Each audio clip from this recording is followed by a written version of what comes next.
This is the Amresh NEET of Amresh Harsh Academy, and you know this is the crash and revision course for Purusharth and chapter number 5, laws of motion, and you know this is the lecture number 1. My name is Amresh Chaudhary and calling name is Harsh. Today I will discuss the topic and subtopics are short formula lists, learning and revision for the day, concept of forces, inertia, Newton's laws of motion, principal of conservation of linear momentum, FBD किसको कहते हैं, free body diagram क्या होता है ये discuss करेंगे हम लोग, connected motion, equilibrium of concurrent forces, friction क्या है, and next one is the Amresh questions में मेरे टाइप के क्वेश्चंस डिस्कस करेंगे। तो पहले हम लोग शॉर्ट फॉर्मूला लिस्ट क्या होता है ये जानिए। किसी भी बॉडी में product of mass and velocity is called momentum, so P equal to m into v।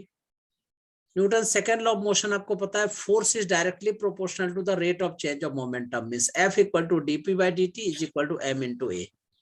Clear है? Yes sir. For rotational motion m, f and p replace by the i, j and l respectively. जो भी formula आपको ऊपर में derive हुआ उसमें क्या कीजिए, m के जगह में i डाल दीजिए। जो लीनियर मोशन में जो मास का रोल होता है वही एंगुलर मोशन में मोमेंट ऑफ इनर्शिया का होता है। जो फोर्स का रोल होता है वही जे का रोल होता है, और जब पी लीनियर मोमेंटम का होता है वही एंगुलर मोमेंटम का होता है। Equal to force into time which is the rate which is the change in momentum. देखो, force is the rate of change of momentum and impulse is the change in momentum which is the P2 minus P1। Units of force, absolute unit is the newton, और 1 Newton क्या होता है 10 to the power 5 dyne. Dyne एक CGS unit है। 1 gravitational unit equal to G into the absolute unit, में जो भी absolute unit है उसको G से मल्टीप्लाई कर दीजिए, वो ग्रेविटेशनल यूनिट बन जाता है। यस। नाउ लिफ्ट में अगर हम लोग ऊपर जा रहे हैं या नीचे जा रहे हैं तो एपरेंट वेट क्या होता है, बढ़ता और घटता है। ठीक है, तो R equal to m into G plus minus a। ठीक है, moving on a lift upward तो प्लस होगा एंड डाउनवर्ड होगा तो माइनस होगा। R is equal to m into ji plus A. अगर प्लस a है तो लिफ्ट क्या है, ऊपर की तरफ जा रही है, डाउनवर्ड है तो क्या होगा, नीचे की तरफ जा रही है। Time period of pendulum inside a moving lift, अगर एक लिफ्ट है उसमें अगर आप पेंडुलम लेके घुस गए हैं, ठीक है, और लिफ्ट अगर ऊपर की ओर जा रही है तो you know G into T square which is the normal equal to G plus a into T1 square. अगर डाउन आ रही है लिफ्ट तो G minus a into T2 square descending. G upon n square normal equal to G plus a upon n square ascending and G minus a upon n2 square descending. एक minute sir, G upon n square लिख लीजिए इसको। Now what is the moment, couple and friction. You know, force into arm of the couple is called moment, और moment of force is equal to vector of F dot R, जो कि torque होता है। Torque को ही moment of force कहते हैं, वो vector of F dot R होता है। ठीक है, सॉरी F क्रॉस R होता है। ठीक है, और इसको F क्रॉस R नहीं लिखना चाहिए, एक्चुअल में ये गलत है। रियल ये होता है R क्रॉस F। ओह अच्छा, R क्रॉस F होता है, तो प्रॉपर लिख लीजिए, moment of force M is equal to vector of R cross F which is equal to torque. Frictional force F is equal to mu into R। ठीक है, mu क्या है, coefficient of friction. For same surfaces, अगर एक surface same है, इस पे किसी बॉडी को मूव करा रहे हैं आप, static coefficient of static friction की वैल्यू सबसे ज्यादा होती है, उससे कम होती है काइनेटिक की, सबसे कम होती है रोलिंग की। तो mu S is greater than mu K and mu K is greater than mu R, where mu S, mu K, mu R the coefficient of limiting और static, kinetic and rolling friction respectively. इसी body को अगर हम लोग force लगा रहे हैं, किसी एंगल पे फोर्स लगा रहे हैं, तो वो जो थीटा है उसको एंगल ऑफ फ्रिक्शन कहते हैं। You know mu is equal to tan theta. Angle of repose is also denoted by theta, then mu is equal to tan theta. इसका Angle मतलब of angle of repose. Friction और angle of repose दोनों आपस में equal होती है। अगर तुमको कैसा नहीं, मुझे यहाँ पे फाई रख देना, एंगल ऑफ रिपोज को फाई से डिनोट करते हैं, तो मैं क्या लिख सकता हूँ, theta is equal to phi, both are the same बिल्कुल। थिंग। क्लियर है? हाँ sir, but angle of repose क्या होता है? एंगल ऑफ रिपोज आगे हम लोग डिस्कस करेंगे। किसी भी बॉडी को जब इंक्लाइन करते हैं तो उस टाइम में जो जस्ट बॉडी मूव जब करती है, करने को होती है, उस टाइम का जो एंगल होता है उसी को एंगल ऑफ रिपोज कहते हैं। हाँ, yes, minimum okay. Force required to just slide a body over a rough horizontal surface, तो F इक्वल टू क्या होता है, म्यू आर, और R यहाँ पे क्या होता है, wait mg, so reaction R is equal to mg, so overall you can say F equal to mu mg। हाँ, अगर बॉडी मूव कर रही है उस समय में F is equal to mu k mg for maintaining a body to slide with uniform speed over a rough horizontal surface।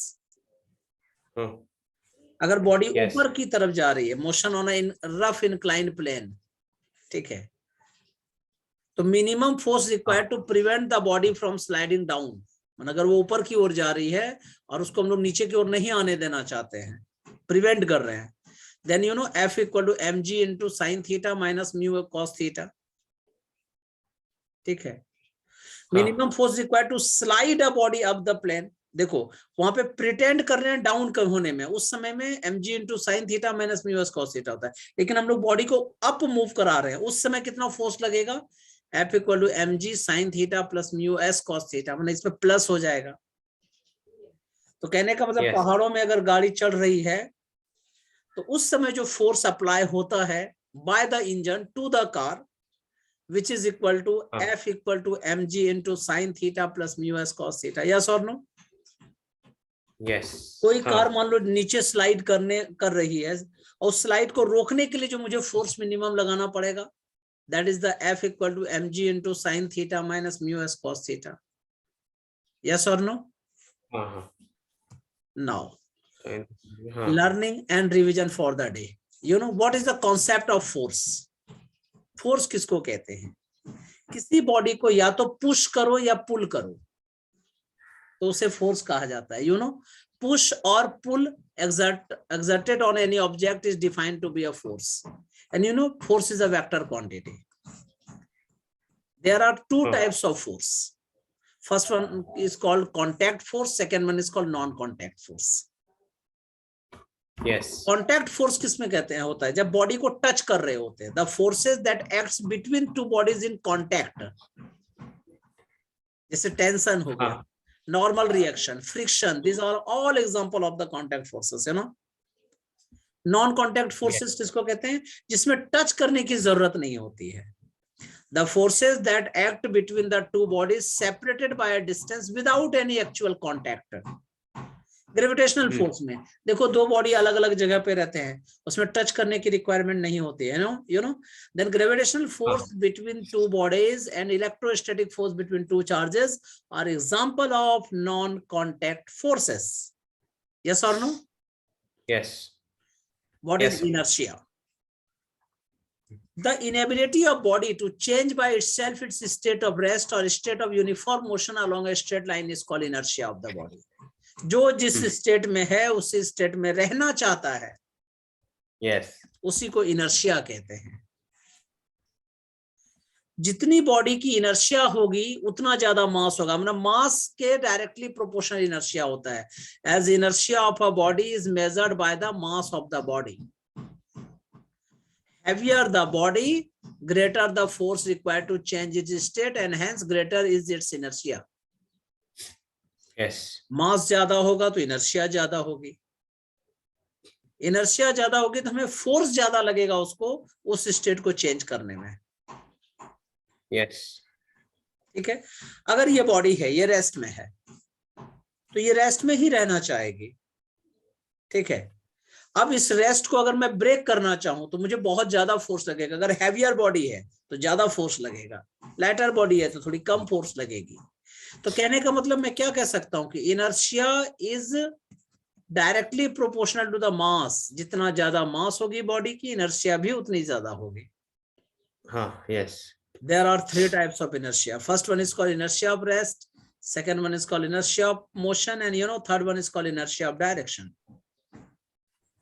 Means you can say that inertia of rest, inertia of motion, and inertia of direction are types of inertia. हाँ. Clear hai? Yes. Now, Newton's laws of motion.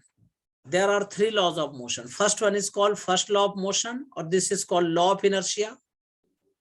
Second of motion, that is called law of force. Third one is motion, third motion, that is called contact force relation. तो पहले हम लोग first law of motion की बात कर रहे हैं. इसको ऐसे याद रखो, जो शराबी कहीं गड्ढे में गिरा हुआ है तो गड्ढे में गिरा रहना चाहता है जब तक कि उसको फोर्स ना लगा दो. अगर वो नॉर्मली झूमते हुए जा रहा है तो वो झूमते हुए जाना चाहता है जब तक कि फोर्स ना लगा दो, एक्सटर्नल फोर्स ना लगा दो. उसी तरह से a body continues to be in a state of rest or of uniform motion along a straight line unless it is acted upon some external force which change the state. This is called the law of inertia. If force is zero, अगर तुम force नहीं लगा रहे हो तो v constant होगा, acceleration zero होगी. तो inner law of first law of inner motion क्या करता है? डिफाइन करता है फोर्स को. फोर्स का भी तो ये डेफिनेशन है, ठीक है. तो the body opposes any external change in its state of rest और of uniform motion. It is also known as the law of inertia, which is given by Galileo. What is the linear momentum? देखो, अगर कोई पूछे कि linear momentum किसको कहते हैं तो क्या कहेंगे? जितना ज्यादा मास और वेलोसिटी होगा उन दोनों के प्रोडक्ट को linear momentum कहते हैं. The product of the mass of the body and its velocity is called linear momentum. So linear momentum is equal to mass into velocity. It is denoted by P. So P is equal to M into V. Momentum is equal to mass into velocity. Linear momentum is a vector quantity. इसकी वही direction होती है जो velocity की direction होती है. And SI unit of linear momentum is kg meter per second. पूछो क्यों? मास का क्या होता है यूनिट? kg. वेलोसिटी का क्या होता है? मीटर पर सेकेंड. तो this is the kg meter per second, and CGS unit is the gram centimeter per second. And dimensional formula अगर लिखोगे तो dimension of P is equal to dimension of M and dimension of V, that is the MLT to the power -1. This is the dimensional formula of momentum. Clear?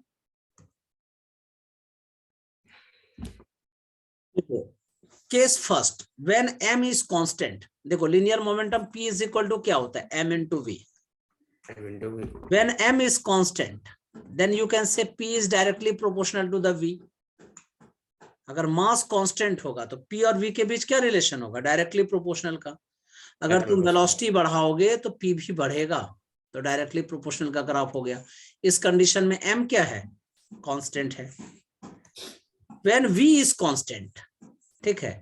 अब देखो P is equal to M into V. If V is constant, तब क्या होगा? P is directly proportional है, मतलब जितना ज्यादा मास होगा मोमेंटम भी उतनी ज्यादा होगी. देखो डायरेक्टली प्रोपोर्शनल हो गया. P और M के बीच का ग्राफ कैसा हो गया? Directly proportional. Is this in this condition V equal to constant. Now when two bodies of unequal masses M1 and M2 have the same linear momentum, अगर दोनों बॉडी है जिसका मास इक्वल नहीं है, मान लो ये बॉडी है और ये बॉडी है, दोनों का मास इक्वल नहीं है, अनइक्वल मास है, लेकिन मोमेंटम अगर सेम है तब क्या होगा? देखो मोमेंटम सेम है तो P1 equal to P2, M1 V1 is equal to M2 V2. तो V2 अपॉन V1 क्या हो गया? M1 upon M2. इसका मतलब है V is inversely proportional to the M. अगर दो बॉडी का मोमेंटम सेम है, मास अगर अनइक्वल है, तो वेलोसिटी मास के इनवर्सली प्रोपोर्शनल होता है. तो जितना ज्यादा मास होगा उतनी कम वेलोसिटी होगी. तो इसीलिए इसके यहाँ पे इनवर्स का ग्राफ है, तो इनवर्स हमें बनाना पड़ेगा. इनवर्स का ग्राफ ड्रॉ करना पड़ेगा क्योंकि इनवर्स का रिलेशन यहाँ पे एस्टेब्लिश हुआ है। तो you know velocity of the body is having equal linear momentum very inversely as their masses. Heavier the body, smaller velocity, and lighter the body, greater the velocity, you know. Now, what is the second law of motion? The rate of change of linear momentum. Change word पे ध्यान देना. The rate of change of linear momentum of body is directly proportional to the applied force. और इसमें force की वही क्या कहते हैं direction, rate of change of linear momentum का जो डायरेक्शन होगा, मोमेंटम की जो डायरेक्शन होगी, वेलोसिटी की जो डायरेक्शन होगी, वो फोर्स के डायरेक्शन में होगी। So you can say that F is directly proportional to the dp by dt. Yes or no? After proportionality sign removing, we should substitute the constant k. So F equal to k into dp by dt. Yes or no? Where k is the constant. But you know, P is equal to linear momentum, P is equal to mass into velocity. So F is equal to k into differentiation of mass and velocity. Mass is constant, so km into dv by dt. Clear? Yes. अब dv by dt is called acceleration, so F is equal to k into m into a. You know, k is equal to 1 experimentally. Experimentally. Then F is equal to ma. Force लगाने पे माँ की याद आती है, जब किसी को थप्पड़ लगता है तो माँ की याद आती है, तो force F is equal to ma, माँ. क्लियर है? Yes, sir. So in vector form you can say that vector of F is equal to vector of a into m. Acceleration की डायरेक्शन वही होती है जो फोर्स की direction होती है. Yes. You know 1 Newton is equal to 10 to the power 5 dyne. अब एक चीज और बताता हूं, जैसे यहां मैंने मास को कांस्टेंट कर दिया, अगर मास कांस्टेंट नहीं होता तब क्या होता? मान लो आपके पास m इंटू वी है पर mass is not constant here, तब क्या लिखेंगे? m into dv by dt plus v into dm by dt. Yes और नो? तब फॉर्मूला ये हो जाएगा. हाँ, अगर मास कांस्टेंट है, m कांस्टेंट है, तब क्या कर सकते हैं? dm by dt is equal to 0. तब F is equal to m into a होता है. तो अगर कोई पूछे कि मास अगर कांस्टेंट नहीं है तो क्या F equal to ma होगा? तुम कहोगे यस, इसके साथ एक और भी रहेगा, v into dm by dt भी होगा. कहने का मतलब है मास कांस्टेंट है तो F equal to ma, but if mass is not constant तब क्या लिखेंगे? F is equal to mass into acceleration plus v into dm by dt. Yes or no? Yes, sir. Now, what is impulse? Impulse किसको कहते हैं? The product of the average force and time for which the force acts. किसी body पर अगर आपने force लगाया है तो उसका average force into time, that is called impulse. कितना देर तक आपने फोर्स लगाया है. ठीक है. देखो अब बच्चे क्या गड़बड़ करते हैं, वो बोल देते हैं कि impulse is the rate of change of momentum, लेकिन ऐसा नहीं है. Force is the rate of change of momentum, impulse is the change in momentum. इसको मैं ऐसे भी समझा देता हूं. F is equal to dp by dt, मैंने delta p by delta t. तो डेल्टा p क्या होगा? F into delta t, which is called impulse. तो change in momentum is called impulse. Delta p मतलब p2 minus p1. So impulse is equal to the product of force and time, which is the change in momentum, p2 minus p1. Impulse is also equal to the total change in momentum body during the impact. So impulse equal to change in momentum, which is the I equal to F AV. क्यों लिखा हुआ है? क्योंकि average है, average force. तो Vector of I equal to vector of average force into time, which is the P2 minus P1. Yes. So you can say that impulse of a force, which is the product of average force during impact and the time for which the impact lasts. It is measured by the total change in linear momentum produced during the impact. Now, what is the third law of motion? Every action, there is an equal and opposite reaction. तुम किसी को गाली देके देखो, तुम बदले में भी भर भर के मिलेंगे। ऐसे तो यहाँ इक्वल नहीं मिलता है, ज्यादा मिलता है, लेकिन Newton third law of motion कहता है नहीं जी, जैसा आप एक्शन करेंगे उसका इक्वल और अपोजिट मिलेगा उतना ही। Vector of F12 is equal to vector of F21 by the negative sign. So action and reaction are mutually opposite and acts on the two different bodies. ठीक है? You can say that force acting on a body is known as action. अगर तुमने force apply किया, क्या होता है, force apply किया तो उसको एक्शन कहते हैं, और बॉडी का जो इम्पैक्ट तुम पे रिटर्न पड़ेगा उसको रिएक्शन कहते हैं। When a force acts on a body, then the reaction acts normally to the surface of the body. Yes or no? Yes. Now, principle of conservation of linear momentum. ठीक है? If no external force is acting on a system, मान लो एक system है जहां पे तुम force नहीं लगा रहे हो, तो मोमेंटम क्या होगा? Momentum of the system remains constant. तुम कहोगे कैसे? मैं प्रूफ करके दिखा देता हूं। F equal to K into dP by dt, Newton's second law of motion.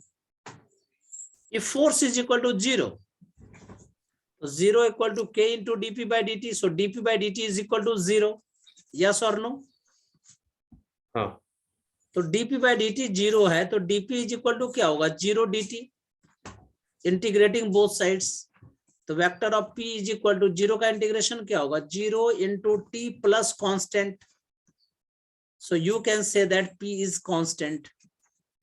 So M1 V1 plus M2 V2 is equal to constant. Magnitudely, you can say that M1 V1 plus M2 V2 is equal to constant. Change into the M1 V1 plus change into the M2 V2 is equal to 0. क्योंकि जब constant है तो उसका change क्या होगा? 0 होगा. Now, application of conservation of linear momentum. ठीक है? फर्स्ट जो होता है उसको कहता है रिकॉइलिंग ऑफ अ गन। अगर देखना, गन अगर तुम इस तरह से चला रहे हो, ठीक है, तो बुलेट आगे की ओर जाएगी, गन पीछे की ओर जाता है। ठीक है? यस। क्यों? क्योंकि इसमें टोटल लिनियर मोमेंटम कंजर्व्ड होते हैं।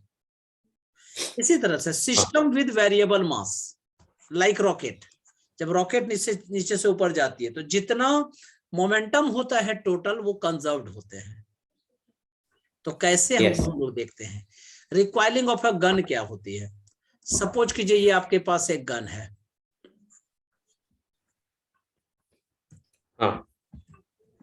ठीक है, M1 is equal to let M1 is equal to mass of bullet and M2 is a mass of gun, and you know U1 is the velocity of bullet and U2 is equal to velocity of recoil of gun.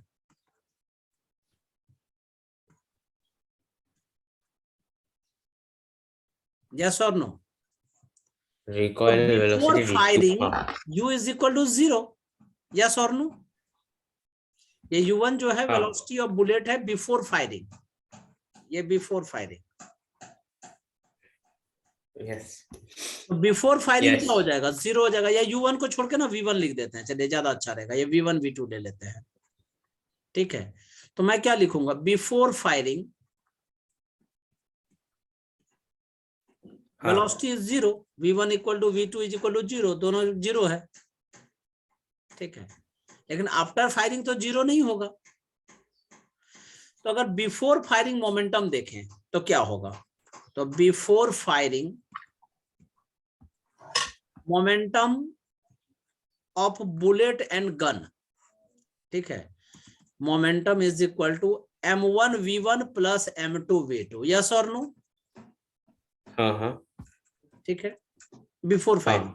अब v1 v2 zero है तो ये क्या हो जाएगा, m1 into zero plus m2 into zero which is equal to zero. After firing momentum is equal to m1 v1 plus m2 v2, zero छोड़ के कोई दूसरा नंबर कुछ ना कुछ होगा ही होगा। According to the principle of conservation, according to the principle of conservation of linear momentum, conservation of linear momentum is equal to, you know, m1 v1 plus m2 v2 is equal to 0. So you know v2 is equal to minus m1 v1 upon m2. तो जितना ज्यादा मास का ratio होगा requiring उतनी ज्यादा होगी। ये negative का साइन क्या शो करता है, negative sign shows the recoil, मतलब बैक फायर करेगा, मतलब बैक साइड गन जाएगा। तो तुम कहोगे बुलेट जितना आगे जाता है तो गन उतनी पीछे जाती है, तो बुलेट की स्पीड तब तो उतनी नहीं होनी चाहिए। तो देखो initial kinetic energy of the system is 0 as both the gun and the bullet are at rest. Final kinetic energy of the system is equal to half m1 v1 square plus half m2 v2 square, which is the greater than 0.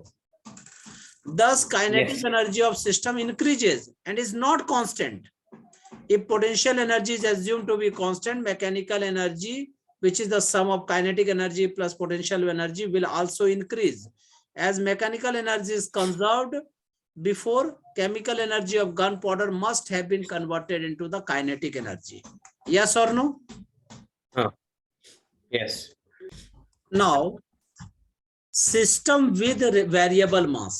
देखो rocket जो है वो variable मास का example होता है। पूछो क्यों? Rocket में जो आयरन होते हैं और उसमें जो फ्यूल होता है, तो फ्यूल की वजह से ही वो रॉकेट ऊपर की ओर जाता है। फ्यूल गैस में कन्वर्ट होता है, गैस नीचे की ओर आती है और रॉकेट ऊपर की ओर जाती है। तो कहने का मतलब क्या है कि रॉकेट जो है ये कंजर्वेशन ऑफ लिनियर मोमेंटम को फॉलो करता है। ठीक है, जितना उसका मास कम होता जाएगा, मतलब फ्यूल जितना जलता जाएगा, रॉकेट उतनी ऊपर चलती जाएगी। So you know the total mass of a system remains constant. Sometimes, as in case of rocket, the mass does not remain constant. क्योंकि उसका मास कम होता जाता है, फ्यूल का मास कम होता जाता है। Yes or no?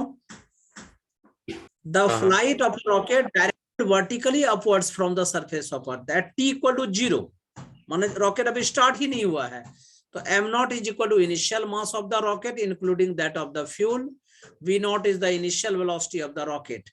But at any time t, suppose m is the mass of the rocket left and v is the velocity acquired by the rocket, and vg is the velocity of exhaust gas with respect to the earth. ठीक है, मान लो ये मास अभी m t 0 पर, माने initially m0 क्या है 0, माने m मास क्या है m0, वेलोसिटी कितना है v0, t टाइम पर उसका मास कितना है m, माने थोड़ा मास कम हो गया है जी, फ्यूल जल गया है, उसने वेलोसिटी एक्वायर कर लिया है, तो v, गैस का वेलोसिटी पीछे की तरफ है, दिस इज द vg। अगर और थोड़े टाइम की बात करें तो मास क्या होगा, और मान लो कम हो गया, तो m माइनस dm, तो वेलोसिटी बढ़ गई v प्लस dv, टाइम भी इंक्रीज हो गया t प्लस dt। तो according to the principle of conservation of linear momentum, if no external force acts on the system of two colliding object, vector sum of linear momentum of each body remains constant. Yes और no? तुम लोग क्या लिखेंगे, momentum m into v is equal to m minus dm into v minus dv plus dm into minus vg। ठीक है, अब इसको multiply कर दीजिए, mv minus mdv minus vdm minus minus plus dm dv। Minus VGDM, yes और no? हाँ अब देखो DM DV को नेगलेक्ट कर दीजिए क्योंकि ये बहुत छोटा है। Product of DM DT DV neglected क्योंकि बहुत छोटा है। और MV को कैंसिल कर दीजिए, माइनस MDV को इधर लेते आओ तो MDV इज इक्वल टू, ठीक है, MDV इज हाँ इक्वल टू, यहाँ क्या बचा है VDM, तो you know MDV is equal to minus VDM minus VGDM, common ले लीजिए तो MDV is equal to minus DM is common, V plus VG, yes और नो? Yes sir. तो you know V and VG, V माना velocity of rocket, VG is the velocity of gas, दोनों एक दूसरे के अपोजिट है, ठीक है। तो V प्लस हाँ। VG को, माइनस V प्लस VG को हम लोग कुछ लेट कर लेते हैं, लेट किया कि U है ये, हाँ इसका मतलब है V plus VG is equal to minus U, yes और नो? हाँ तो यहां सब्स्टिट्यूट कर दीजिए तो MDV is equal to minus UDM, so you can say that dv is equal to minus UDM upon M, integrating both side, integration of dv equal to minus integration of minus UDM upon M, from V0 to V and from M0 to M, ठीक। हाँ dv का integration V, lower limit is V0, higher limit is V, minus U is constant, 1 upon x का integration क्या होता है log x, natural log जो होता है, वही फॉर्मूला हम लोग यूज कर रहे हैं। तो you no this is the log, या ln भी इसको बोल सकते हो, तो log m, lower limit is M0, higher limit is M, so higher minus lower, V minus V0 is equal to minus U log M minus log M0, log जब minus में रहता है तो अपॉन हो जाता है, तो minus U log M upon M0, yes और no? So V Yes. Is equal to V0 minus U, ठीक है, log M अपॉन M0, इसी को हम लोग ऐसे लिख सकते हैं V0 प्लस, अब log को अपोजिट कर दो, U log M0 upon M, this is the formula, clear है? हाँ यस सर। तो फाइनल फॉर्मूला अगर V0 0 है मान लो, ठीक है, तब क्या होगा, तो V is equal to you know U log M0 upon M, हाँ ठीक है। अगर मुझे इस Yes. लॉग को, नेचुरल लॉग को कॉमन लॉग में चेंज करना है तो V is equal to 2.303 U log M0 upon M base 10, हाँ सर। यस और no? Yes sir. Next one is called burnt out speed, ठीक है, द हाँ। Speed attained by the rocket when the whole of the fuel of rocket has been burned, ठीक है, उस समय जो Yes. वेलोसिटी होगी, उस समय जो स्पीड होगी, तो VV इक्वल टू क्या होगा U log M0 upon M, और M के जगह क्या लिख देंगे MR, ठीक है, हाँ। रेसिडुअल मास इसी को कह सकते हैं। This is the 2.303 U log M0 upon M R base 10, this is called burned out speed. हाँ thrust on the rocket, rocket जब नीचे से ऊपर की हो जाती है तो उसको कितना थ्रस्ट मिलता है, तो if the force with which rocket moves upward, तो you know MDV is equal to क्या था माइनस UDM, यही ना था? हाँ हाँ, MDV is equal to minus UDM, ठीक है, dividing both side by DT, dividing both sides by DT, तो ये क्या हो जाएगा M into DB by DT is equal to minus U into DM by DT, DB by DT is called acceleration, so M into acceleration is equal to force, force is equal to minus U DM by DT, yes और no? Negative Yes. Sign क्या show कर रहा है कि thrust is in opposite direction, opposite direction. रज is in opposite direction, इसका मतलब gas नीचे निकल रहा है तो रॉकेट ऊपर की ओर जा रही है। हाँ, यस और no? yes sir. Now apparent weight of a man in a lift or elevator, ठीक है। अगर तुम लिफ्ट में जा रहे हो, ठीक है, मैंने एक स्टोरी भी सुनाया था तुम लोगों को। हाँ, yes sir. अगर तुम लिफ्ट में जा रहे हो और लिफ्ट अगर रेस्ट में है, लिफ्ट को ही, लिफ्ट हो या एलिवेटर हो जो भी है, तो when the elevator is at rest, तो एक्सीलरेशन Yes. का मतलब जीरो है। जो बॉडी है उसका वेट नीचे mg वर्क करेगा और रिएक्शन ऊपर की तरफ होगा। यस और नो? तो in this condition r minus mg is equal to 0, so you can say that r is equal to mg. Yes और नो? हाँ, तो जब एलिवेटर रेस्ट में होता है उस बॉडी का वेट ही अपेरेंट वेट होता है, मतलब उसमें कोई चेंज नहीं आता। r is equal to mg. हाँ, When the elevator is moving up uniformly in the upward or downward direction, तब क्या होगा? Acceleration is equal to 0, wait नीचे काम करेगा mg, रिएक्शन ऊपर काम करेगा r. So you know r minus mg is equal to mass into acceleration, which is the 0. So r is equal to also mg. In this condition also weight is equal to apparent weight. Yes or no? हाँ, जब भी lift या elevator uniformly move करता है तो r और mg आपस में इक्वल होते हैं। चलाता है, yes sir. But when the elevator is accelerating upward, जब एलिवेटर ऊपर की तरफ जा रहा है, एक्सीलरेट कर रहा है, तो नीचे वेट काम करेगा mg, ऊपर रिएक्शन r1 होगा और फोर्स जो है वो भी ऊपर की तरफ लगेगा। यस और नो? Yes. Yes sir. तो you no r1 minus mg is equal to force. So r1 is equal to mg plus force. r1 is equal to mg plus m into a. So r1 is equal to mass into g plus a. Yes or no? हाँ, इसका मतलब है कि r1 यहाँ पे mg से बड़ा है। Apparent weight is greater than the actual weight.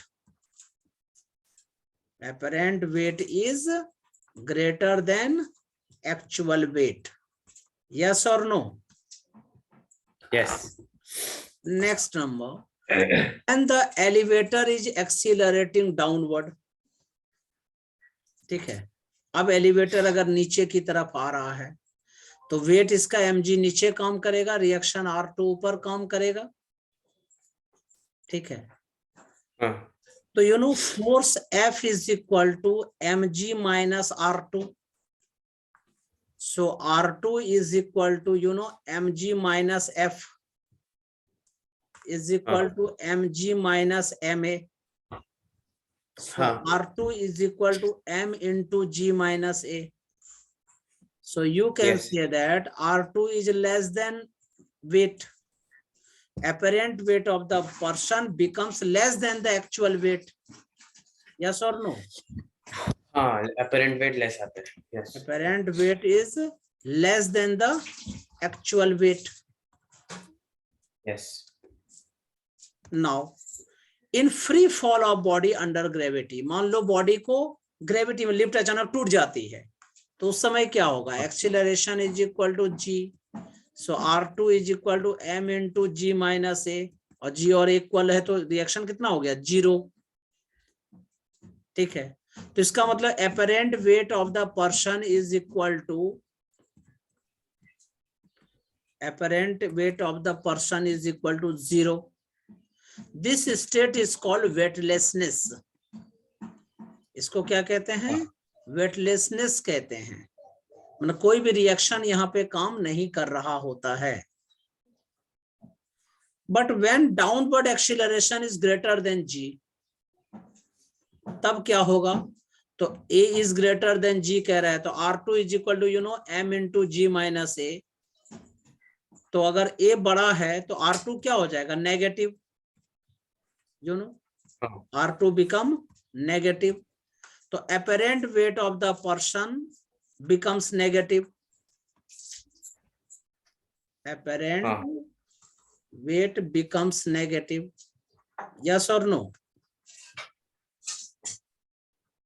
yes, Hence, हाँ, apparent the floor of the negative. lift and the person stick to the ceiling of the lift. ऊपर जाके ये Ceiling. हो जाता है। इसको हाँ, मैंने कंक्लूड किया है, यहाँ पे कंक्लूजन दिया है, ठीक है, कि एक्चुअल वेट ऑफ द हाँ, बॉडी इज mg, ठीक है।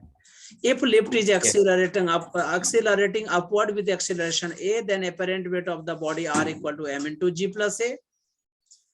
If हाँ, lift is accelerating downward, then r is equal to m into g minus a. If lift is moving upward or downward with constant velocity, apparent weight of the body is equal to the actual weight. If the lift is falling freely under the effect of gravity, then it is called weightlessness condition. Yes or no? हाँ, Now, free body diagram, ठीक है, free body diagram को ही FBD कहते हैं। You no, yes, FBD कैसे बनाया जाता है? कोई ऐसा सिस्टम हो सकता है जिसमें बहुत सारे फोर्स लग रहे हैं, ठीक है, बहुत सारे फोर्स हैं, एक सिंगल बॉडी है, बहुत सारा सब सिस्टम ऑफ बॉडीज है। तो इसमें क्या करता है, एक एक बॉडी को एक अलग सिस्टम की तरह बिहेव करना है और फिर उन सबको एक को जोड़ना है, उसको एफबीडी कहते हैं। A free body diagram consists of a diagrammatic representation of single body or subsystem of bodies isolated from its surroundings, showing the all forces acting on it. जैसे ये A है और दूसरी ब्लॉक जो है मान लो B है। A ने B पर फोर्स लगाया तो इस तरह से, B ने A पर लगाया तो इस तरह से। तो इसको हम लोग एफबीडी कह सकते हैं, टू सिस्टम एफबीडी कह सकते हैं। Connected yes, motion is also example of the FBD, ठीक है। In solving the connected motion we should apply the FBD, ठीक है।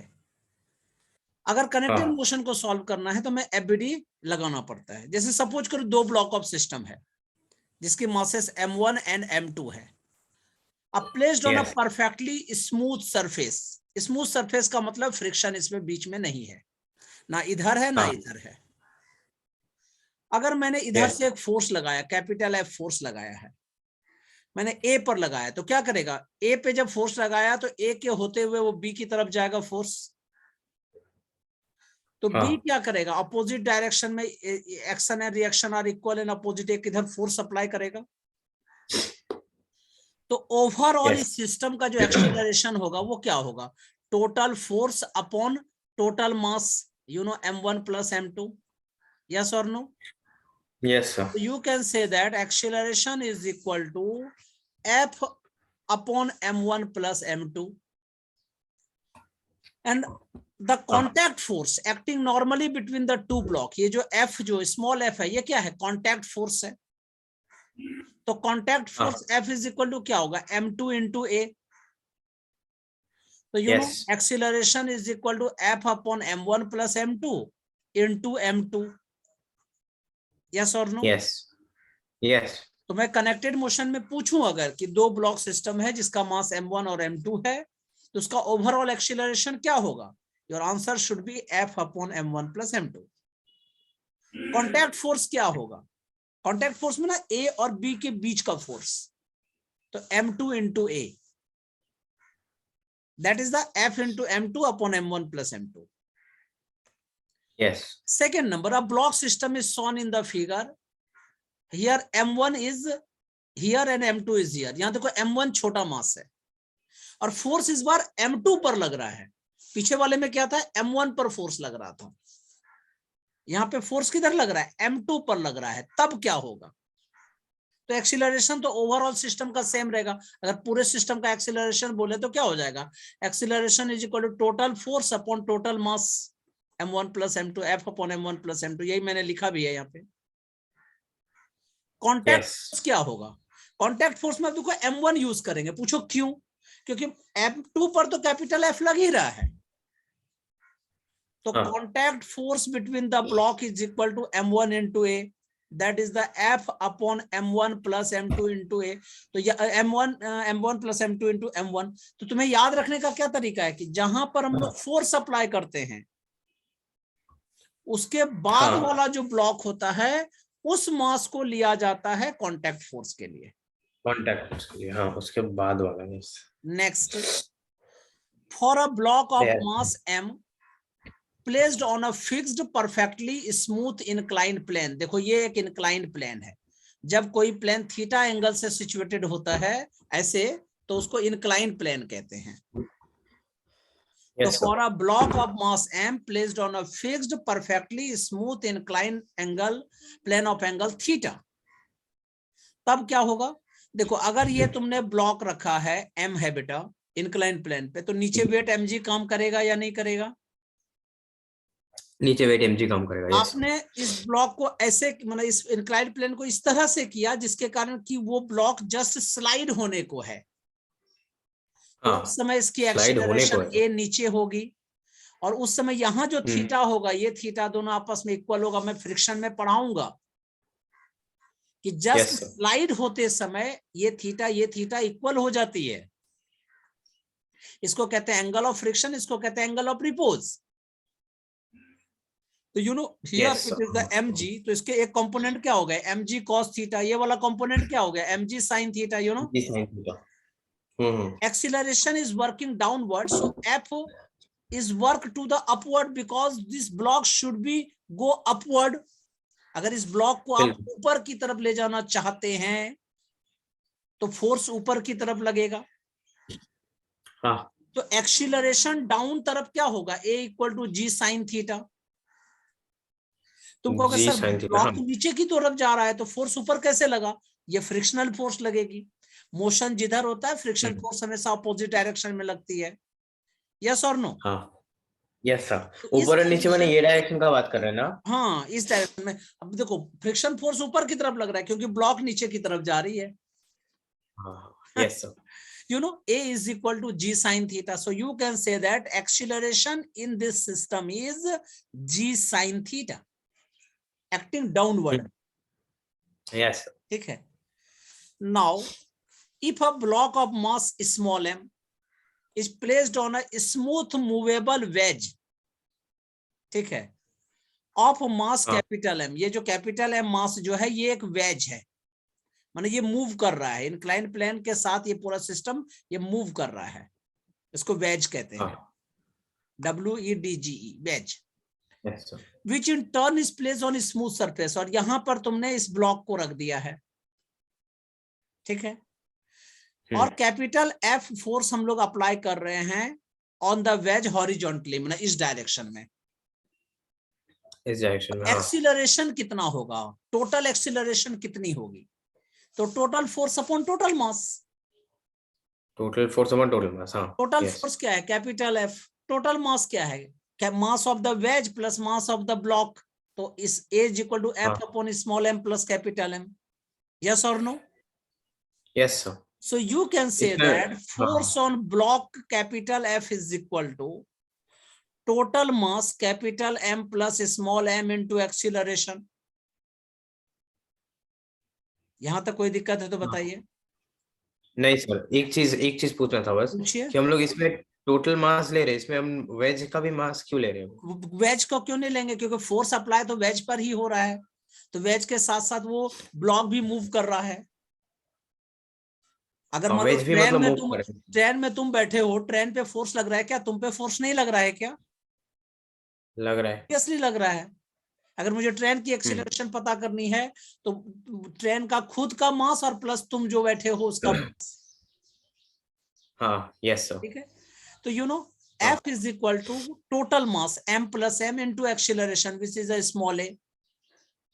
अब ये एक्सीलरेशन क्या होगा? यहाँ पे देखो वेट नीचे काम कर रहा है mg।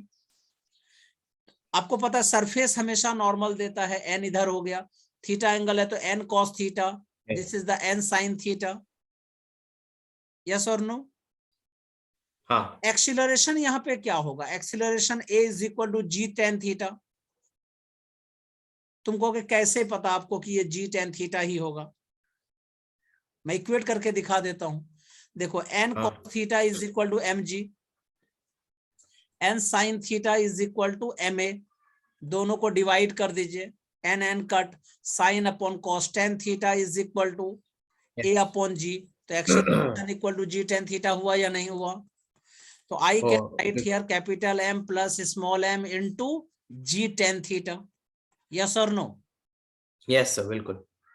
Now for a block system shown in the figure, ठीक है, देखो यहाँ पे पहले एकदम समझो बेटा एक एक को। ये आपके पास एक ब्लॉक है A जिसका मास m1 है, दूसरा ब्लॉक m2 है, तीसरा ब्लॉक है जिसका मास m3 है। यहां पर आप फोर्स लगा रहे हैं, खींच रहे हैं इसको, इसके साथ यहाँ पे स्ट्रिंग लगी हुई है, यहाँ पे स्ट्रिंग लगी हुई है। जब फोर्स आप इधर अप्लाई कर रहे हैं तो इधर भी टेंशन अप्लाई होगी, इसके अपोजिट डायरेक्शन में टेंशन अप्लाई होगा, क्योंकि action and reaction are equal and opposite. यहाँ पे T2 टेंशन होगी, यहाँ पे अपोजिट फोर्स यहाँ पे T2 ही लगेगा। Yes sir. तो ओवरऑल एक्सीलरेशन क्या होगा? Overall acceleration is equal to total force upon total mass which is the m1 plus m2 plus m3, yes और नो? देखो मैंने यहाँ तीनों का yes sir, in this case in the तीनों का। फर्स्ट स्ट्रिंग ये वाला यहाँ पे टेंशन T1 क्या होगा? तो यहाँ इस T1 पर दो मास मतलब टंगे हुए हैं, M2 और M3, मतलब टंगे नहीं कहना है, मतलब जुड़े हुए हैं, ये बोलना सही रहेगा, joint to the M2 plus M3, you know. So T1 is equal to M2 plus M3 into A। देखो यहाँ पे जो है ये T1 पर क्या है, ये जुड़ा हुआ है, ये जुड़ा हुआ है, ज्वाइंट है। F into M2 plus M3 upon M1 plus M2 plus M3, and tension T2 is equal to, you know, T2 is equal to, इसमें तो सिर्फ और सिर्फ M3 ज्वाइंट है, ठीक है। तो M2 into A, that is the F upon M1 plus M2 plus M3 into M2। तो अगर मैं पूछूं कि अगर ये 3 ब्लॉक सिस्टम है तो ओवरऑल एक्सेलरेशन इसका क्या होगा, then you should say A is equal to F upon M1 plus M2 plus M3। Tension T1 क्या होगा फर्स्ट स्ट्रिंग में, तो M2 plus M3 into A, that is the F into M2 plus M3 upon M1 plus M2 plus M3। कितना interesting है। T2 is equal to क्या होगा, M2 into A, तो F into M2 upon M1 plus M2 plus M3। Now for a block system shown in the figure, देखो अब इसमें क्या है, यहाँ पे M1 मास है, ये M2 है, ये M3 है, और यहाँ पे फोर्स कहाँ लग रहा है, M3 पर लग रहा है। पीछे वाले केस में देखो मैंने M1 पर फोर्स लगाया था, यहाँ पे M3 पर फोर्स लगा रहे हैं। ओके, तब एक्सीलरेशन क्या होगा, acceleration A is equal to F upon M1 plus M2 plus M3। T1 अगर कैलकुलेट करें तो T1 के साथ तो सिर्फ M1 जुड़ा हुआ है, तो एक्सीलरेशन इनटू M1, तो F upon M1 plus M2 plus M3 into M1। T2 calculate करें तो क्या होगा, इसके साथ T2 के साथ कौन कौन जुड़ा हुआ है, M2 एंड M3, ठीक है सही। देखो T2 के साथ तो हमें ये जोड़ना पड़ेगा M1 प्लस M2, ये गलत है यहाँ पे, M1 plus M2 plus M3 नहीं, वो M2 M1 plus M2 into F upon M1 plus M2 plus M3, ये आंसर होगा। क्लियर है? हाँ हाँ। Next, for a block system suspended freely from a rigid support as shown in the figure, इसका मतलब क्या है, ये एक सपोर्ट है, यहां से एक स्ट्रिंग लगी हुई है। देखिए स्प्रिंग और स्ट्रिंग मैंने बताया था अलग अलग है। स्ट्रिंग जो होता है वो एक्सटेंसिबल होता है, वो खिंचता नहीं है, ठीक है, उसका मास हम लोग नेग्लिजिबल ले लेंगे। और स्प्रिंग क्या होता है कि वो एक्सटेंसिबल होता है, वो खिंचता है। यहाँ स्ट्रिंग की बात हो रही है, तो यहाँ मास M1 है, here it is the mass M2, here mass M3, ठीक है। तो ऑब्वियसली यहाँ पे टेंशन क्या होगा, T1, here tension is T2, here tension is T3। अगर मुझे T1 पता करना है, ठीक है, कि इस वाले थ्रेड पर कितना टेंशन होगा, अगर 3 आदमी ऐसे टंगे पड़े हैं तो सबसे ऊपर वाले के हाथ पे ज्यादा वेट होगा, क्योंकि उसके नीचे दोनों जुड़े हुए हैं ना। Yes sir. T1 is equal to क्या होगा, टोटल का मास इनटू ग्रेविटी, क्योंकि नीचे जो है ग्रेविटी एक्सेलरेशन वर्क कर रहा है, इसको एक्सेलरेशन ड्यू टू ग्रेविटी कहते हैं, पता ही है आपको। तो T1 is equal to M1 plus M2 plus M3 into G। इसी तरह अगर T2 कैलकुलेट करना हो, T2 कैलकुलेट करना हो तो इसके नीचे कौन सा मास है, M2 एंड M3 है, तो M2 प्लस M3 इंटू जी, T3 की M2 plus M3 3 into into जी, हाँ you know. So हाँ overall I can say that if there are the block systems suspended freely from a rigid support where acceleration is 0, then T1 is equal to M1 plus M2 plus M3 into G, T2 is equal to M2 plus M3 into G and T3 equal to M3 into G. क्या दिक्कत है बताइए? Yes नहीं मैंने कहा ना समझा super मैंने बनाया बेटा, सुपर नोट्स मैंने बनाया, मैंने कहा ना मैं इसलिए मेरी बुक में सारा डिटेल मैंने पेन अपने जो है मैंने पेन रगड़े हैं.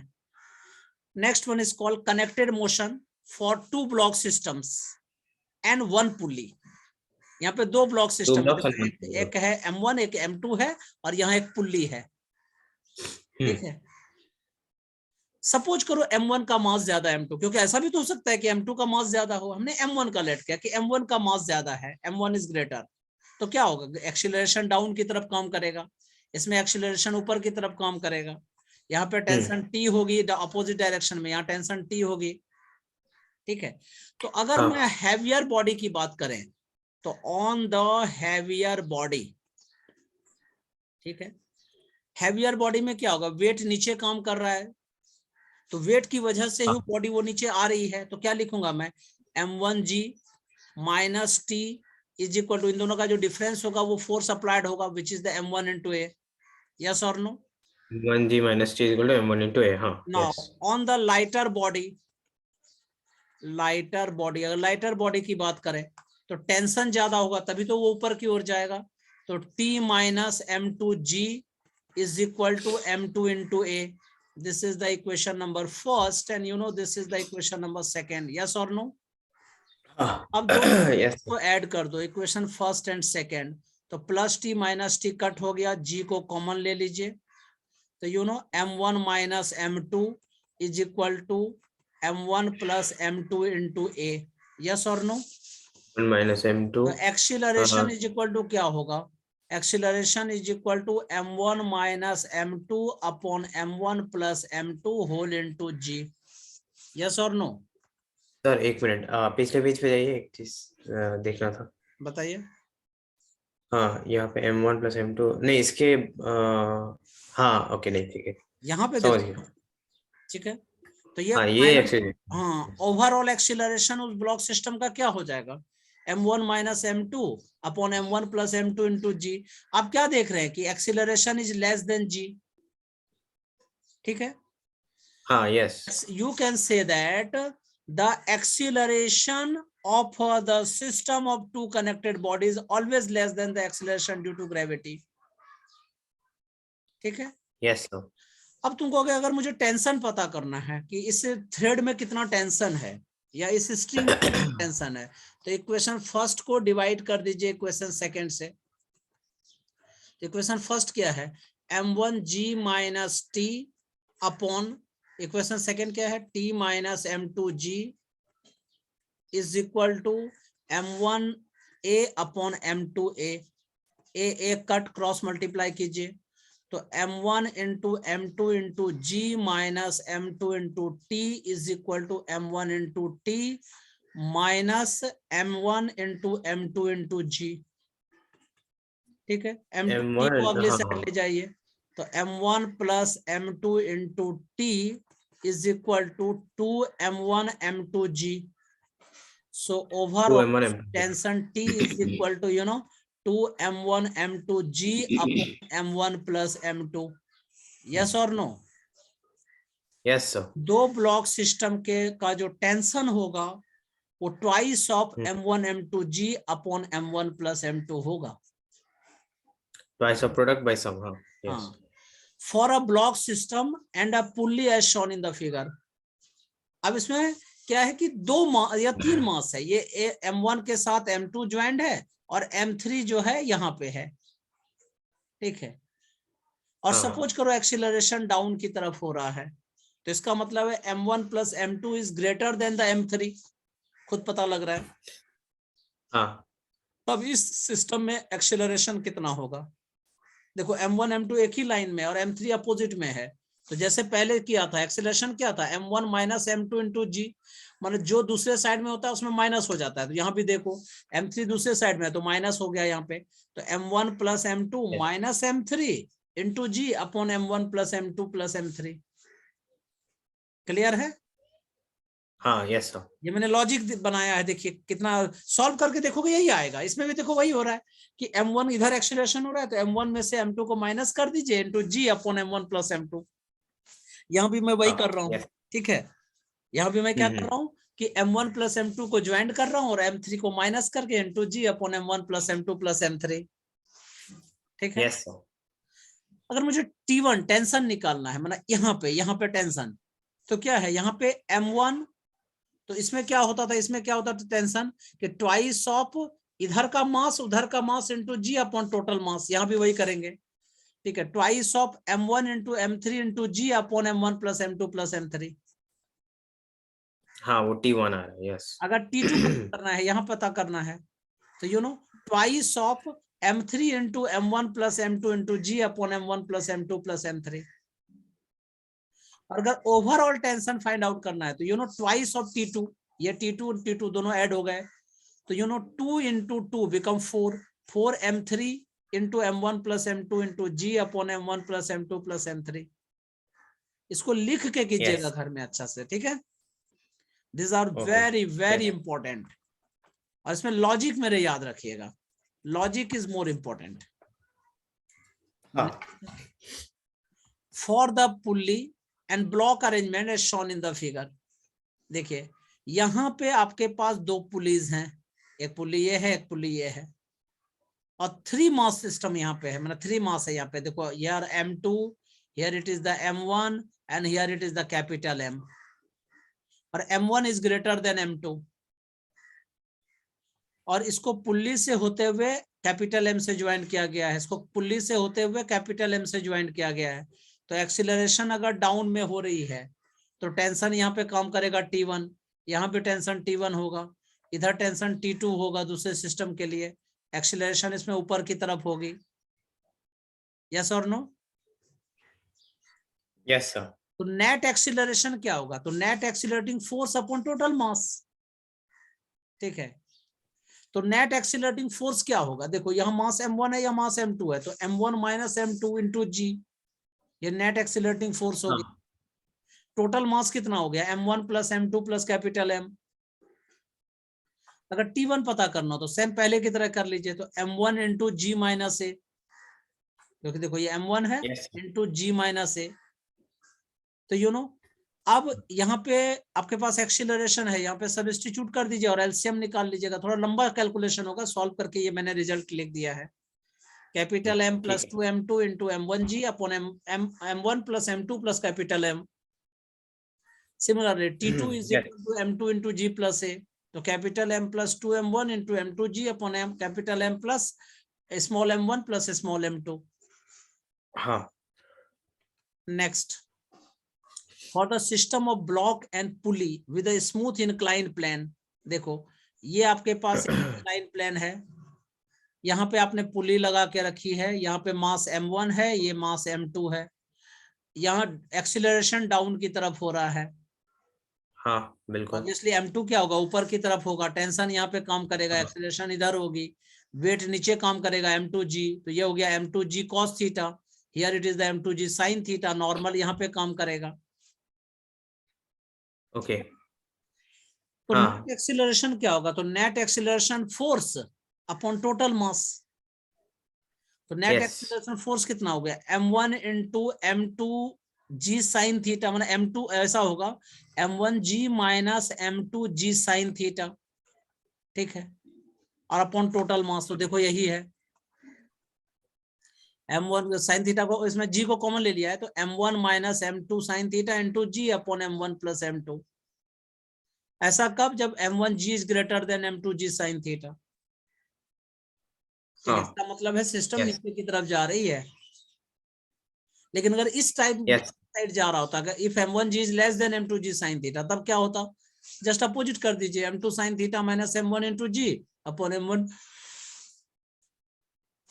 Plus m2, and tension in the string is equal to m1 into g minus a, ठीक है। तो सब्स्टिट्यूट Yes, sir. और सॉल्व कर लीजिए, m1 m2 इंटू 1 plus sine theta upon m1 plus m2। So easy. Next, for a pulley and block system on a smooth double inclined plane, देखो यहाँ पे भी इंक्लाइंड है और यहाँ पे भी इंक्लाइंड है, इसको डबल इंक्लाइंड प्लेन कहते हैं। यहाँ पे एंगल θ1 है, यहाँ पे एंगल θ2 है। यहाँ वेट हमारा m1g काम कर रहा था, तो इधर m1g cos θ1, here m1g sin θ1, here normal is n, here acceleration a, tension is t। यहाँ पे m2g sin cos θ2, m2g sin θ2, acceleration is here, normal is here, m2 mass is here and tension is here. तो net acceleration क्या होगा? Net accelerating force, तो move इधर कर रहा है, तो इसका मतलब m2g sin θ2 minus m1g sin θ1 अब टोटल मास। देखो यही एक्सीलरेशन है, ये एक्सीलरेशन का फॉर्मूला है। Theta is greater than θ1 and m2 is greater than m1। Tension in the string क्या होगा? तो m1 into m2 sin θ1 plus sin θ2 into g upon m1 plus m2। Yes और नो? बिल्कुल। Now equilibrium of concurrent forces, ठीक है। Concurrent forces किसको कहते हैं? जो एक ही प्लेन में होता है उसको कंकरेंट फोर्स कहते हैं, ठीक है।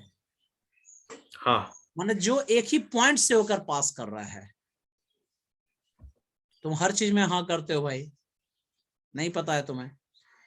अरे हाँ, एक ही पॉइंट प्लेन बात में करने वाला है। को प्लेनर होता है, कंकरेंट थोड़ी होता है।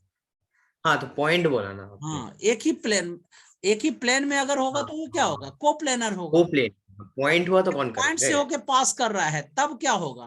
तब कौन कंकरेंट। करेंगे? हाँ, यस। क्लियर रखो। मैं फिर से अच्छा, मुझे लगा दोनों का मीनिंग कंकरेंट सेम फोर्स है। किसको कहते हैं ना? If a number of forces act at the same point point, हाँ, they are called concurrent forces. Yes. तो कंकरेंट फोर्सेस का नेसेसरी कंडीशन क्या होता है कि अगर वो इक्विलिब्रियम में है तो वेक्टर सम उसका 0 होगा हमेशा। Yes sir. इसका मतलब है कि अगर इक्विलिब्रियम में कंकरेंट फोर्स है तो summation of net force is equal to 0।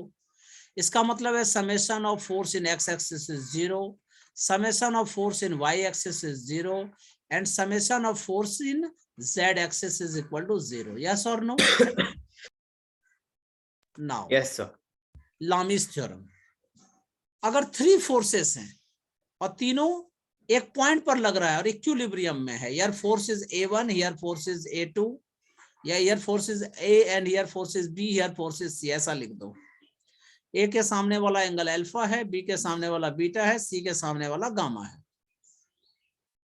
तो लामी कहते हैं after the experiment, if 3 forces acting at a point are in equilibrium, then each force is proportional to the sine of angle between the other 2 forces.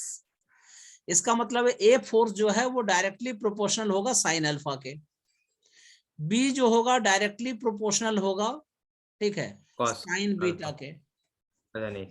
And C is directly proportional to the sine gamma. Yes or no? हाँ, A हाँ, sine alpha is equal to B upon sine beta. देखो ये A upon sine alpha is equal to B upon sine beta is equal to C upon sine gamma, which is always constant. This is called Lami's theorem. Yes sir. तो तुम कहोगे sir equilibrium में, तो equilibrium का condition क्या होता है? What are the conditions for the equilibrium of an object? अगर कोई ऑब्जेक्ट इक्विलिब्रियम में है तो उसमें लीनियर मोशन नहीं होगी। इसका मतलब है कि there is no linear motion of the object, मतलब रिजल्टेंट फोर्स इसमें क्या होगा? 0 होगा, ठीक है। If there is no rotational motion of the object तो क्या होगा? समेशन ऑफ टॉर्क 0 होगा, मतलब नेट टॉर्क 0 होगा। यस। और पोटेंशियल एनर्जी मिनिमम होगी, you should be minimum for the stable equilibrium. मैं फिर से बोल देता हूं, what are the conditions for equilibrium of an object? First number, there is no linear motion of the object, इसका मतलब resultant force 0। There is no rotational motion of object, means rotational summation of net equal to 0। Net torque 0. हाँ. There is minimum potential energy of the object for the stable equilibrium. Now this is the new topic which is called friction. ठीक है. हाँ, आपको makes पता है sense. कि अगर इस सरफेस पे एक ब्लॉक को आपने रख दिया, यहाँ पे अगर आप फोर्स लगा रहे हो तो इसके अपोजिट डायरेक्शन में फ्रिक्शन फोर्स प्रोड्यूस होता है. हाँ, yes sir. इसका मतलब फ्रिक्शन फोर्स क्या है? फ्रिक्शन एक टाइप का फोर्स है जो किसी भी मूविंग बॉडी के अपोजिट डायरेक्शन में लगता है. हाँ. Whenever an object actually slides or rolls over the surface of another body, या तो वो मूव करता है और tends to do so, या मूव करने की कोशिश करता है, a force opposing the relative motion starts acting between these two surfaces in contact, which is called friction. इसी को force due to friction भी कहते हैं. ठीक है. Yes sir. तो Makes जब sense. भी कोई बॉडी मूव करता है या मूव करने की कोशिश करता है, मान लो ये वॉल है, वॉल को मैं फोर्स लगा रहा हूँ, वॉल तो मूव नहीं कर रहा है, नहीं. लेकिन मैं फोर्स But लगा रहा हूँ, tendency- उसके अपोजिट डायरेक्शन में फ्रिक्शन जरूर लग रहा है. Yes. Force of friction acts in the tangential direction to the surface in contact. जहां पे सरफेस पे टच होता है उसी के टेंजेंट में लगता है. हाँ. There are two types of Tangential friction. direction. First one is called external friction and second one is called internal friction. Yeah. External friction क्या होता है? When two bodies in contact with each other try to move or there is an actual relative motion between the two. अच्छा. This is called external friction. इसी को कहते हैं contact friction. अगर ये बॉडी है, यहाँ पे जो फ्रिक्शन प्रोड्यूस होगा इस डायरेक्शन में. ठीक है. Makes sense. Yeah. Internal friction किसको कहते हैं? Which arises on account of relative motion between every two layers of a liquid. मान लो लिक्विड फ्लो कर रहा है ऐसे, तो उसके दो लेयर के बीच जो है फोर्स जो लगेगा, फ्रिक्शनल फोर्स, उसी को इंटरनल फ्रिक्शन कहते हैं. Yes sir. इंटरनल फ्रिक्शन को ही विस्कोसिटी ऑफ द लिक्विड भी कहा जाता है. जितना इंटरनल फ्रिक्शन ज्यादा होगी वो विस्कस उतना ही उतनी ज्यादा विस्कोसिटी होगी उसकी. Yes sir. ठीक है. हनी जो है वो बहुत ज्यादा विस्कस होता है, इसका मतलब है कि इंटरनल फ्रिक्शन ज्यादा होती है rather than water. Yeah, वैसे कोई भी greater than. There are three types of external friction. First one is called static friction, second one is called limiting friction, and third one is called kinetic friction. Yes sir. What is the static friction? अगर कोई object rest में है, ठीक है, और उस समय तुम फोर्स लगा रहे हो तो बॉडी अभी भी रेस्ट में है. हाँ. ठीक है. अभी वो स्टार्ट नहीं हुआ है मूव करना, तो इसका मतलब उस समय फ्रिक्शन लग रही है जो मूव नहीं करने दे रहा है बॉडी को. सही. उसको स्टैटिक फ्रिक्शन कहते हैं. The opposing force that comes into play when one body tends to move over the surface of another, but the actual motion has yet not started, is called static friction. And you know, static friction does not exist by itself. Yes. Static friction खुद से नहीं होता है. Static friction opposes the impending motion. ये motion को हमेशा oppose करता है. Yes sir. अगर यहाँ पे तुमने फोर्स P लगाया है तो फ्रिक्शन देखो इधर सरफेस के टेंजेंट में, सरफेस पे यहाँ पे प्रोड्यूस होता है. वेट इसका नीचे mg कम कर रहा है, ये रिएक्शन R है. ये बॉडी रेस्ट, इसका मतलब P और F इक्वल है. P आपको एक अच्छी बात बताता हूँ, स्टैटिक फ्रिक्शन जो है ये अप्लाइड फोर्स के बेसिस पे चेंज होता रहता है. हाँ. अगर आपने अप्लाइड फोर्स 0 न्यूटन का लगाया है तो यहाँ पे भी फ्रिक्शन फोर्स अप्रोक्सीमेटली 0 न्यूटन है, but motion is not occur, not motion. अगर आपने फोर्स 10 न्यूटन का लगा दिया तो यहाँ भी फ्रिक्शन फोर्स जो है यहाँ पे 10 न्यूटन हो गया, मोशन इज नॉट स्टार्टेड. ठीक है. Yes sir. सपोज करो तुमने यहाँ पे 40 न्यूटन लगा दिया, तो यहाँ पे ये जो है मान लो इसकी एक्चुअल वैल्यू 25 है या 35 है, मान लो 35 न्यूटन है, तो 35 न्यूटन तक स्टैटिक फ्रिक्शन लगेगा.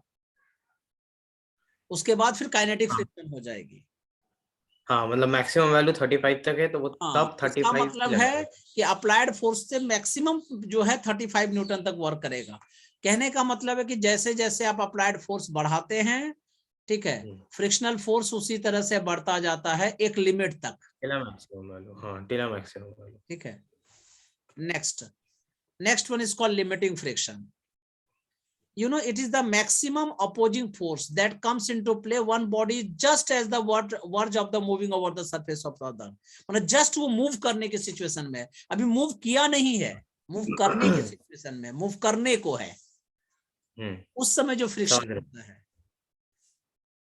यू नो, को लिमिटिंग फ्रिक्शन कहते हैं। इसको FL से डिनोट करते हैं। And you know, the force of limiting friction between the surface of two bodies is directly proportional to the normal action or reaction at the point of contact। इसका मतलब क्या हुआ कि frictional force directly proportional to the normal होता है। जब आप proportionality sign हटाएंगे तो इसमें कांस्टेंट देना पड़ता है। This is called mu. Mu is called coefficient of limiting friction. You know, this is called coefficient of limiting friction। yes sir। ठीक है, तो FL is equal to mu n, then u mu is equal to FL upon n। yes sir। अगर मैं पूछूं कि mu कितने तरह के होते हैं, तो म्यू बहुत तरह के होते हैं, लेकिन मैं कैसा, अगर मान लो स्टैटिक है तो स्टैटिक कोएफिशिएंट ऑफ फ्रिक्शन हो गया, लिमिटिंग है तो म्यू एल हो गया, काइनेटिक है तो म्यू के हो गया। फिर ये दो तरह के होते हैं, आगे मैं बताऊं, रोलिंग अगर है तो म्यू आर हो गया, स्लाइडिंग अगर है तो म्यू स्लाइड हो गया। अच्छा, कोएफिशिएंट ऑफ फ्रिक्शन जो है चेंज होता रहता है, फोर्स किस तरह से अप्लाई हुआ है और किस तरह से फ्रिक्शन वहां पर डेवलप हुई है। अगर स्टैटिक फ्रिक्शन, उस समय में जो कोएफिशिएंट ऑफ स्टैटिक फ्रिक्शन होगा that is called mu S. जब बॉडी मूव कर रही है, करने को है, उस समय जो कोएफिशिएंट ऑफ लिमिटिंग फ्रिक्शन होगी that is called mu L. अगर स्लाइड कर रही है बॉडी, उस समय जो कोएफिशिएंट ऑफ स्लाइडिंग फ्रिक्शन होगा, you know, this is called mu slide. Yes और नो? हाँ। Next, kinetic friction. जब कोई बॉडी मूव कर रही है, मोशन में है, उस समय जो फ्रिक्शन प्रोड्यूस होती है that is called kinetic friction or dynamic friction। means kinetic friction or dynamic friction is the opposing force that comes into play when one body is actually moving over the surface of the another। Actual motion के time kinetic. Yes, actual motion इसमें हो रही है। Yes. तो अगर मैं तीनों friction को अगर एक ग्राफ में देखना चाहूं तो कैसा होगा? अप्लाइड फोर्स को x एक्सिस में रख दीजिए, फोर्स ऑफ फ्रिक्शन को y एक्सिस में रख दीजिए। तो जैसे जैसे आप अप्लाइड फोर्स बढ़ाएंगे, स्टैटिक फ्रिक्शन बढ़ता जाएगा, बढ़ता जाएगा, बढ़ता जाएगा। एक सिचुएशन के बाद वहां पे क्या होगा? लिमिटिंग फ्रिक्शन आ जाएगी, जब बॉडी मूव करने को होगा। फिर थोड़े टाइम के बाद क्या होगा? बॉडी मूव करने ही काइनेटिक फ्रिक्शन। इसका मतलब लिमिटिंग फ्रिक्शन सबसे ज्यादा होता है, इसलिए बॉडी को स्टार्ट करने में मोशन में स्टार्ट करने में ज्यादा फोर्स लगती है हमें। हाँ, yes. You know, kinetic friction is always slightly less than the limiting friction। ठीक है, तो यहाँ पे देखो FL और FK में FK की वैल्यू कम है। यस सर, ग्राफ में भी वही उसके डायरेक्टली प्रोपोर्शनल होता है, मैंने बताया ही था आपको। तो you know, there are two types of kinetic friction. Kinetic friction भी दो तरह के होते हैं, एक को कहते हैं स्लाइडिंग फ्रिक्शन, दूसरे को रोलिंग फ्रिक्शन। तो मैं फिर से एक ना क्या कहते हैं, ट्री बना देता हूँ। फ्रिक्शन दो तरह के हो गए। First one is called external friction, second one is called internal friction और viscosity. You know, there are three types of external friction. याद है? फर्स्ट वाले को क्या? Static friction. ठीक है। Second one is called limiting friction. Third वाले को is kinetic friction. And you know, again there are two types of kinetic friction. First one is called sliding friction and second one is called rolling friction। Yes or no? Yes। हाँ। जब कोई body slide करेगा उस समय जो friction होगी उसको sliding friction कहते हैं, और जब कोई बॉडी रोल करता है उस समय, तो what is the sliding friction? The opposing force that comes into play when one body is actually sliding over the surface of the other body is called sliding friction। Yes sir, जैसे यहाँ एक surface है, यहाँ पे आपने एक flat block रख दिया है और ये बॉडी इस पे स्लाइड कर रही है, टेबल पे स्लाइड कर रही है, मान लो ये टेबल है, लो मैंने टेबल बना दिया। तो when a flat block is moved over the flat surface of table, the opposing force is called sliding friction. ये applied force है, ये opposing force है, उसी को फ्रिक्शन कहते हैं, उसी को स्लाइडिंग फ्रिक्शन कहेंगे, क्योंकि यहाँ पे बॉडी स्लाइड करते समय वो फ्रिक्शन डेवलप हुई है। रोलिंग फ्रिक्शन, अगर कोई बॉडी रोल कर रही है, मान लो एक व्हील है, ठीक है, ये व्हील है और ये रोल कर रही है यहाँ पे इस सरफेस पे, तो इसके अपोजिट डायरेक्शन में फ्रिक्शन प्रोड्यूस होगा, इसको क्या कहेंगे, रोलिंग फ्रिक्शन। इसी को FR लिखा जाता है इस तरह से। The opposing force that comes into play when one body is actually rolling over the surface of the other body is called rolling friction. Rolling friction. Wheel, circular disc, ring या sphere या cylinder, जब ये role करता है उस समय opposite direction में जो फ्रिक्शन प्रोड्यूस होती है उसको रोलिंग फ्रिक्शन कहते हैं। And you know rolling friction is always less than the kinetic friction और limiting friction. Rolling friction is less than kinetic. हाँ, काइनेटिक फ्रिक्शन से ये बहुत कम होती है इसकी वैल्यू। अच्छा, स्लाइडिंग से भी कम होती है, इसकी स्लाइडिंग से भी कम होती है, इसीलिए किसी बॉडी को रोल करना इजी होता है रेदर देन स्लाइड करने के। यस, इसलिए अगर आपको कहा जाए कि किसी बॉडी को खींच के ले जाना है, किसी बॉडी को रोल करते हुए ले जाना है, आप कहेंगे सर मैं रोल करके ले जाना पसंद करूंगा क्योंकि मुझे लगेगा। The value of rolling friction is much smaller than the value of sliding friction. Ball bearings are used to reduce the wear and tear and energy loss against the friction. इसलिए ball bearing लगाया जाता है, क्यों? क्योंकि उस समय हम लोग स्लाइडिंग फ्रिक्शन को कन्वर्ट कर चुके होते हैं रोलिंग में। रोलिंग बॉल बेरिंग रोल करता है तो हमें कम फ्रिक्शन क्या कहते हैं बियर करना पड़ेगा, तो कम फोर्स लगाना पड़ेगा। यस और नो? बिल्कुल सही। Next one, cause of rolling friction. ठीक है, रोलिंग फ्रिक्शन का कॉज क्या है, ये इसको हम लोग तो when a tire is properly inflated it becomes hard and gets compressed by the road to a much smaller extent. इसलिए कभी टायर देखना, टायर में अगर हवा नहीं रहती है तो इंजन को बहुत ताकत लगाना पड़ता है। हाँ, रोलिंग फ्रिक्शन रिड्यूस हो जाती है, hence it is the easier to drive a bicycle when its tires are fully inflated. Experiment कहता है कि force of rolling friction is directly proportional to the normal reaction, मतलब FR is directly proportional to the N।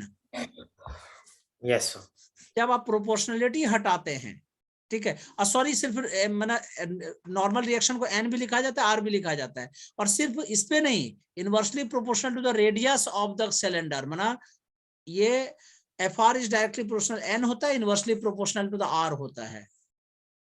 तो इसको हम लोग फिर कैसे लिख सकते हैं, FR is equal to mu R into N upon R।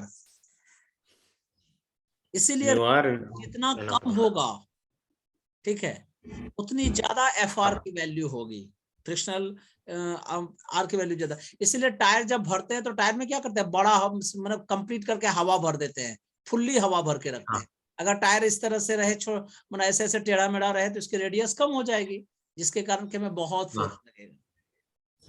Yes sir. तो लोग कहते हैं ना कि मेरा टायर ब्लास्ट कर गया था फिर भी मैंने बाइक को खींच दिया बहुत दूर, या कार को बिना टायर के हवा रहते ही हमने चला दिया। उसको समझ लो कि उसने इंजन को पनिशमेंट दिया। यस, क्यों? क्योंकि इंजन में ज्यादा क्या कहते हैं, रोलिंग फ्रिक्शन जो है अटैक कर, मतलब उस पर करता रहा, मतलब ज्यादा against the rolling friction work करना पड़ा। हाँ, इंजन रो रहा होगा, उसको गालियां दे रहा होगा, नॉट दैट टाइप ऑफ गालियां जो ह्यूमन देता है, लेकिन वो बेकार टाइप के गालियां देता होगा। तो कैसा इंसान है यार, मैं इसके फेवर काम करता हूं और ये हमारे साथ ऐसा कर रहा है। नेक्स्ट, कोफिशिएंट ऑफ फ्रिक्शन किसको कहते हैं, जो म्यू अभी हम लोग बार बार बात कर रहे हैं। तो first law of limiting friction क्या कहता है कि F is directly proportional to the N या R। देखो मैं रिएक्शन को बहुत बार R लिखता हूं या N लिखता हूं, इसलिए कंफ्यूज मत होइएगा। अच्छा, ठीक है। यस, अगर ये बॉडी यहाँ अगर बॉडी है, यहाँ पे वेट नीचे mg काम कर रहा है, तो रिएक्शन ऊपर हम लोग लिखते हैं। यहाँ पे अप्लाइड फोर्स P है, यहाँ पे फ्रिक्शनल फोर्स F है। तो ये जो फ्रिक्शनल फोर्स है ये directly proportional to the normal होता है, ठीक है। जब प्रोपोर्शनलिटी हटाएंगे तो कांस्टेंट डालेंगे, you know this is called mu, इसी को कोफिशिएंट ऑफ फ्रिक्शन कहा जाता है। हाँ, makes mu sense. Is equal Yes. To F upon R. इसका मतलब है कि फ्रिक्शनल फोर्स और नॉर्मल का जो रेशियो होता है उसी को कोफिशिएंट ऑफ लिमिटिंग फ्रिक्शन कहते हैं।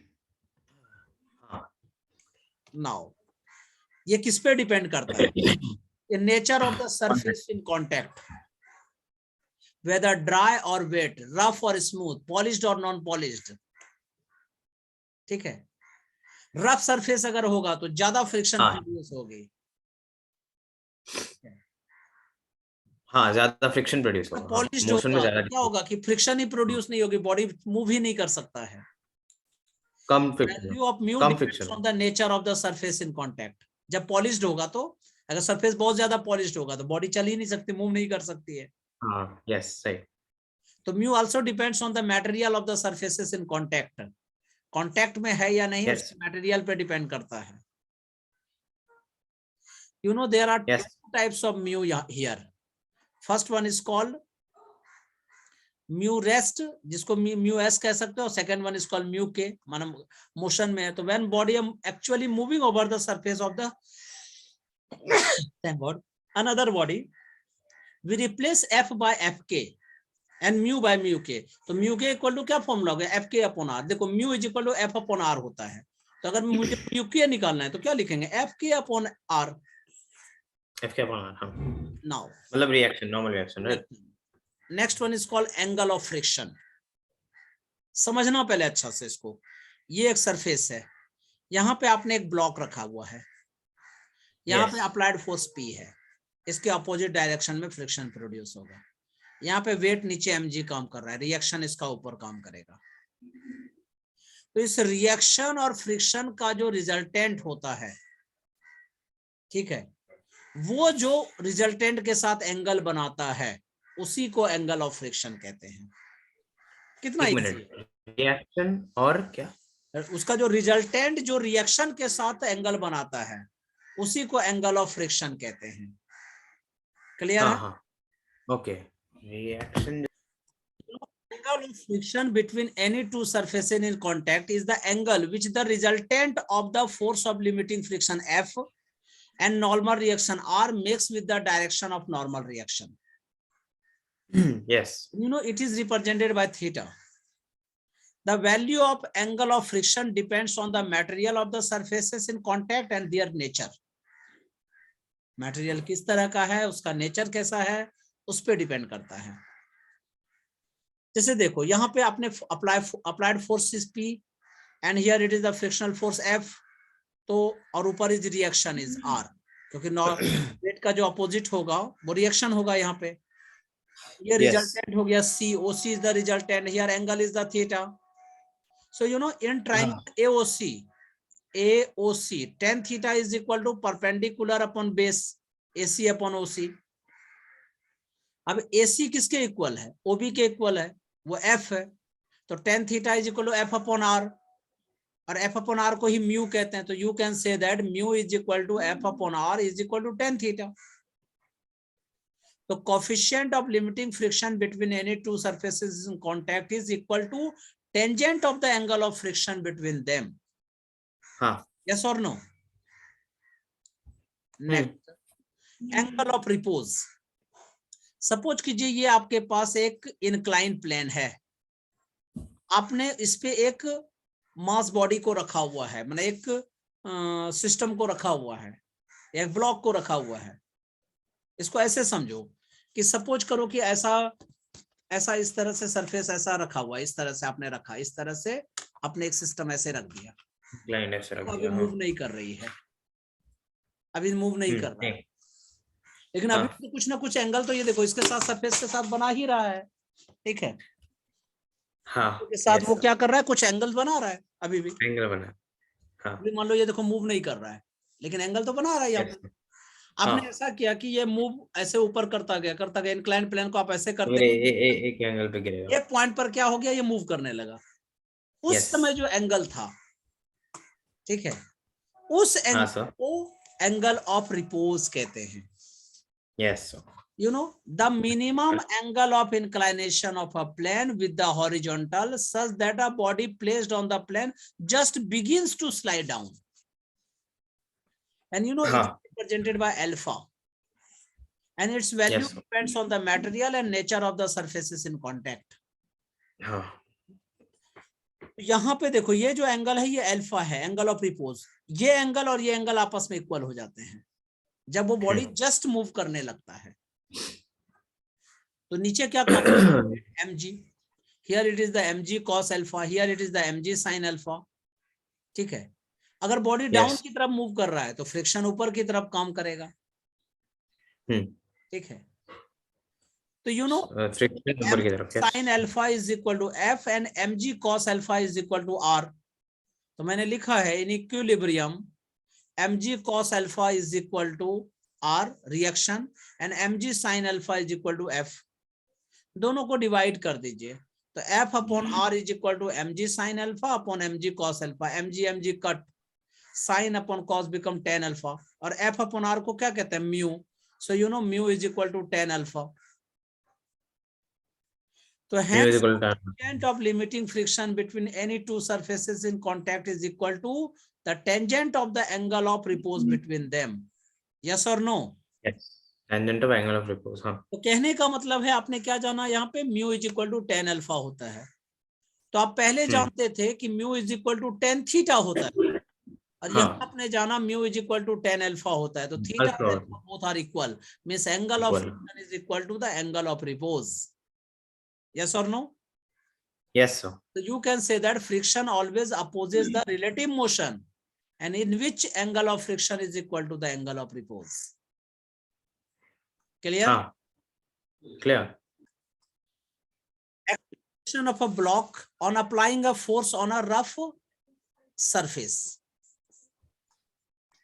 तो सपोज करो कि आपके पास हॉरिजॉन्टल सरफेस पे एक ब्लॉक रखी हुई है, आपने यहाँ पे F फोर्स अप्लाइड किया, capital F।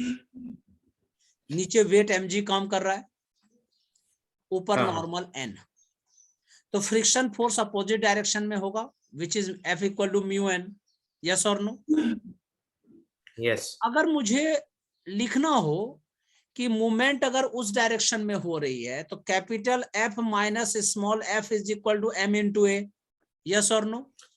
Capital F minus small f is equal to m into, हाँ। तो A is equal to you know capital F minus small f upon m। Yes. Small f is equal to mu n। ठीक है, तो I can write here F minus mu n upon m। Yes और no? F minus mu n upon n, is equal to F minus mu n is equal to क्या होगा, m into g and upon f, sorry upon m, sorry.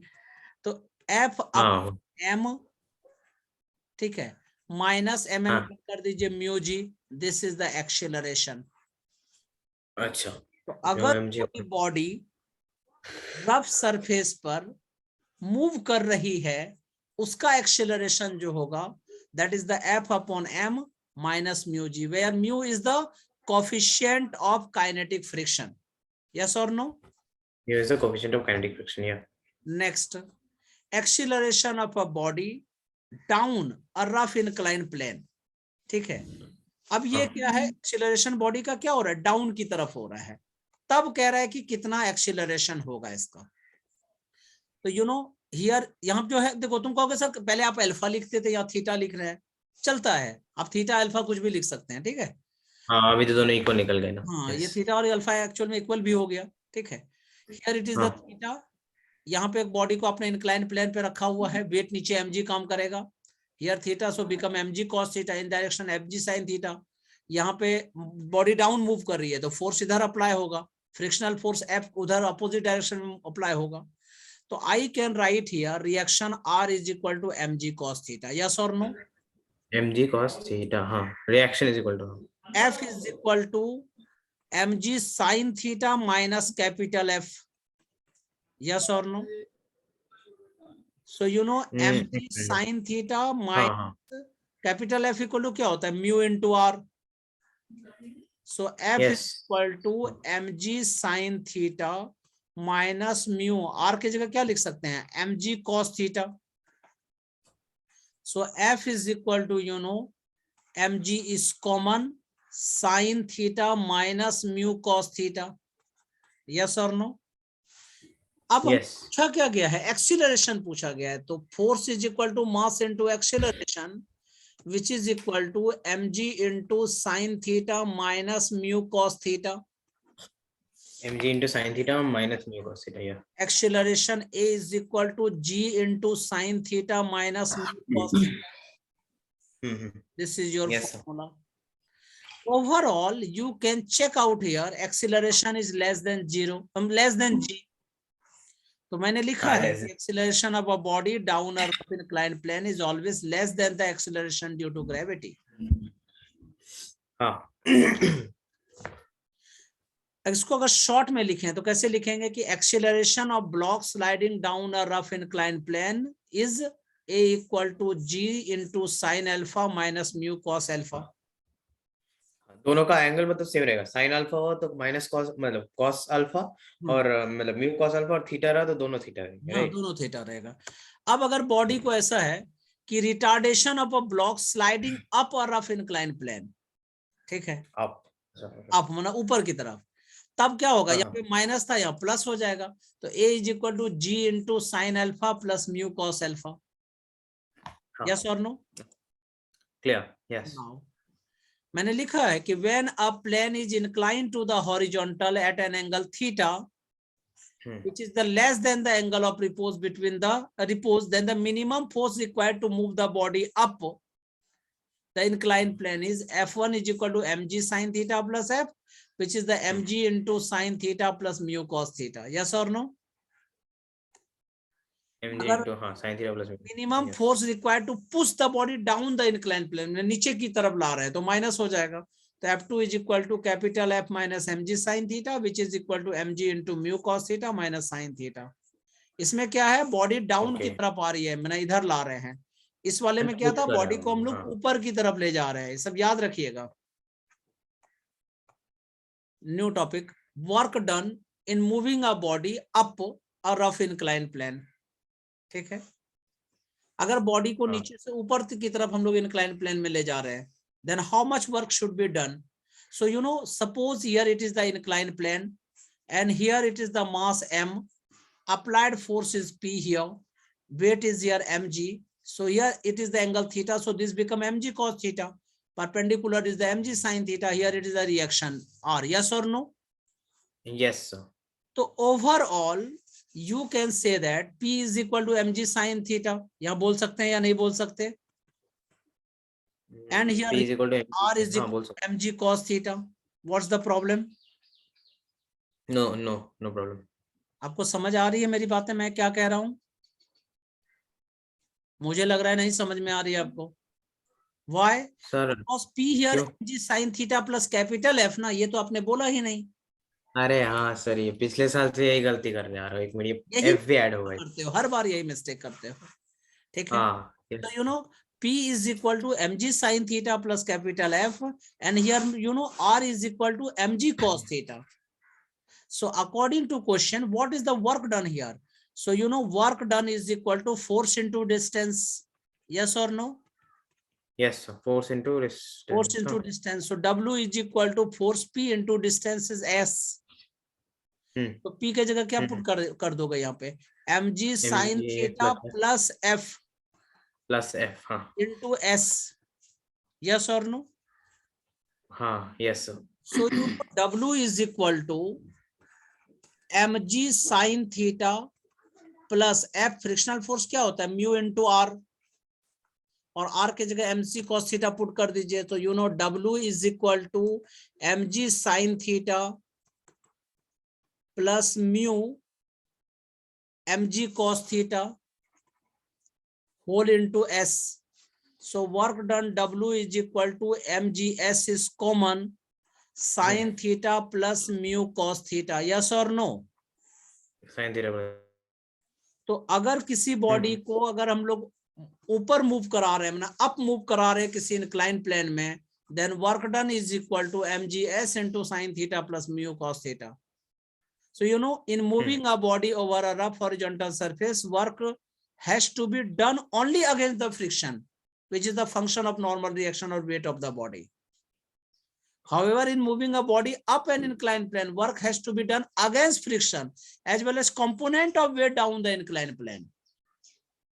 हाँ, एक minute से इस पे statement पे भी क्वेश्चन आता है, एक मिनट. मूविंग बॉडी डाउन अगर ला रहे हैं तो ओनली अगेंस्ट फ्रिक्शन. यस. अच्छा, एंड अप जा रहे हैं तो फ्रिक्शन प्लस वेट का डाउन हाँ, अब उसका component of weight down the incline plane. हाँ, क्लियर है? ये बहुत इंपॉर्टेंट चीज है बेटा. Friction is a necessary evil. ये एक ऐसा दुश्मन है जो जरूरी है. अगर फ्रिक्शन नहीं होगा तो आप चल नहीं पाएंगे, मूव नहीं कर पाएंगे, पेन से लिख नहीं सकेंगे. तो ये ऐसा दुश्मन है जो जरूरी भी है. तो friction is a necessary evil. अब तुम कहोगे सर क्या फ्रिक्शन को चेंज किया जा सकता है क्या? Obviously. what are the methods of the changing the friction? You can reduce the friction, you can increase the friction, but I am asking about the some of the ways reducing the friction are by the polishing. If you will polish the surface, then reduce the friction will reduce by the lubrication, by the proper selection of materials. ठीक है? By the streamline, shape of ship जो होता है वो क्या होता है? इसी तरह से होता है. फिश का शेप कैसा होता है? स्ट्रीमलाइन होती है. क्यों? क्योंकि वो फ्रिक्शन को कम करता है. By using the ball bearings, these all are examples of the changing of friction. Yes or no? Now, what is the centripetal force? मैंने अपने विलेज की स्टोरी भी बताया था मैं जब गया हुआ था कि कोई भी बॉडी गोल गोल मूव क्यों करती है. इसलिए मूव करती है क्योंकि सेंट्रीपिटल फोर्स और सेंट्रीफ्यूगल फोर्स इक्वल होते हैं. So what is the centripetal force? Force acts towards the center is called centripetal force. The force required to make a body move along a circular path with a uniform speed. It always acts along the radius and towards the center of the circular path. Centripetal and this centripetal force F is equal to mv square upon r. And v equal to r omega. तो यहाँ पे substitute कर दीजिए. तब क्या हो जाएगा? r cut तो become mr omega square. Omega equal to 2 pi upon t and 1 upon t is equal to nu frequency. So you can say that m into r 2 pi nu whole square. And mr into 2 pi upon capital T whole square. These are the formula for centripetal force.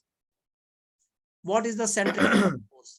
It is a fixous force acting radially outward on a particle moving in a circle.